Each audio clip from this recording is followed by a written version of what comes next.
Hello, David Barron here, also known as Dantalian Jones. I want to ask you if you have ever felt pulled in different directions. If you had multiple motivations, but they're all just heading in every sort of direction. Well, that's what I'm here to talk about. So stay with us.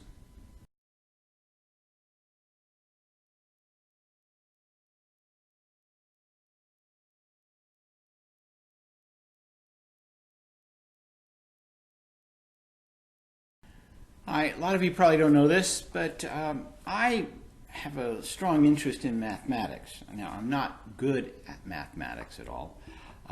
When I was in college, as I started, I thought I was going to be a math major, but I found out, guess what? Math is hard. I like the idea of studying mathematics, but I'm no good at it. But there's some interesting things that you can find in mathematics, and I use them a lot as metaphors for what I like to do. One of the things is vectors. Now, a vector is something that contains a direction, but it also has a force behind it. So it's used in navigation, it's used in physics, it's used in mathematics.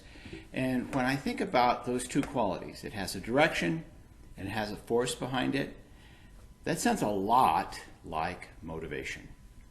And then as you think about it further, in mathematics, you can have a point that has two vectors to it. In other words, one's going in one direction at one force, and the other is going in another direction at another force.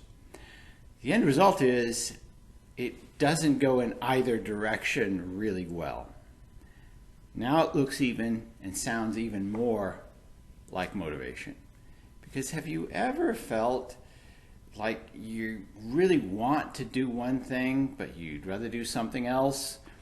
A great example is you want to drive very safely, but you feel like you have to text while you're doing it. Two motivations, one stronger than the other, and you find out that when you combine the two, it sometimes gives you a bad result. Well, that's really how we are as human beings. Think of it. We are not just two vectors, motivation and directions. We are like hundreds of different motivations, hundreds of different goals, hundreds of different forces behind the goals. Some of these goals we want passionately and we work hard for them. Others, we only sort of want them. You know, we would prefer to have small curd cottage cheese, but we'll settle for large curd cottage cheese. So the force isn't great, but if you can imagine a human being, a single person with all of these multiple vectors, different directions with different forces, and you imagine trying to head in one goal in one direction, it's going to be pretty slow. But what would happen if you took all of those vectors, regardless of the force behind them, and headed them in the same direction? What would your motivation be like?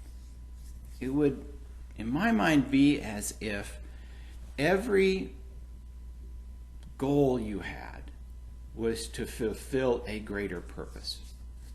And if you think about it, that's really motivating. It makes things easy.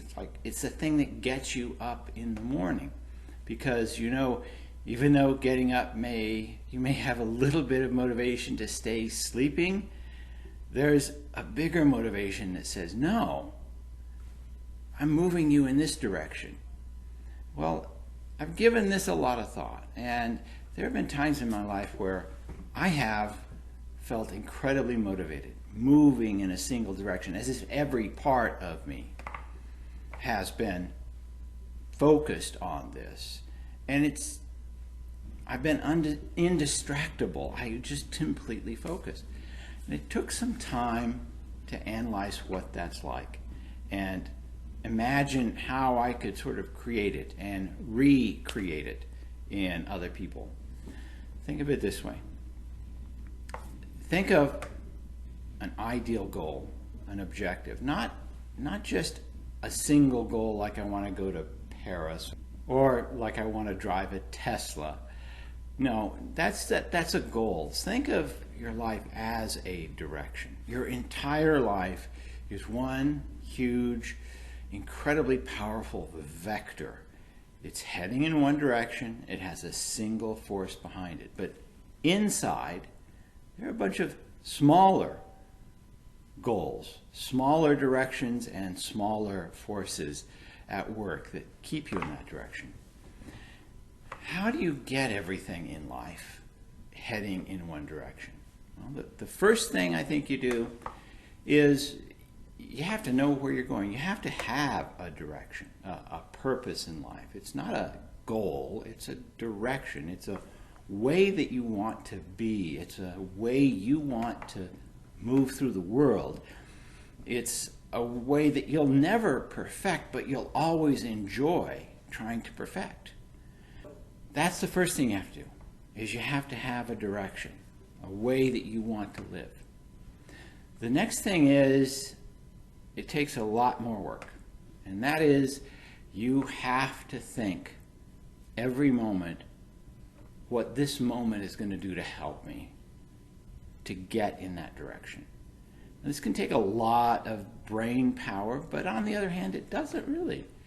If you sit down and you have an opportunity to read a valuable book or play a video game, you're making a choice. You just have to remember that you're making a choice. And when you have those choices there, you can ask yourself, and this is the question, which one of these is going to give me the most long-term benefit? Which one of these is going to help me fulfill my greater direction in life? And you make your decision from that. And there will be times when you are exhausted, you have to put your brain on pause, and so you play a video game. But you know you're doing it for the right reason, and everything you do heads you in that direction. So if this at all interests you, I did, some time ago, write 2 books. The very first book I wrote that is based on this process, it's called The Forbidden Book of Getting What You Want by Dantalian Jones. It is really about creating in your mind a trap, something that will compel you to act towards some greater future. Now, a couple of years after writing that, I wrote it really inspired. I got further involved in this thought about having a direction to head your life in. And I turned the concept into what's called a motivational imperative. A motivational imperative. Motivation is your reason for doing things, and imperative is you have to do it. So those 2 words combined mean that you have somewhere in your core a singular motivation to do something, and everything you do is focused in that direction. So the other book is a lot more detailed. It is called Motivational Imperative. But what I'd like to do is, and I'll provide some links below as to where you can get those. What I'd like to do is ask your thoughts on this. Ask you, how do you sort of focus on a sense of purpose as opposed to just a goal? How do you create directions, and how do you manage those multiple vectors that are heading you in all sorts of different directions so that you're accomplishing what you want? Please leave your comments below. This is something I've been interested in, and I've talked to a few people about it, but I haven't really talked about it to a huge amount of people. I would love to hear your feedback. Thank you much. Like, subscribe, comment, all those sorts of things, and share. That's right. I really appreciate it. Take care. Bye.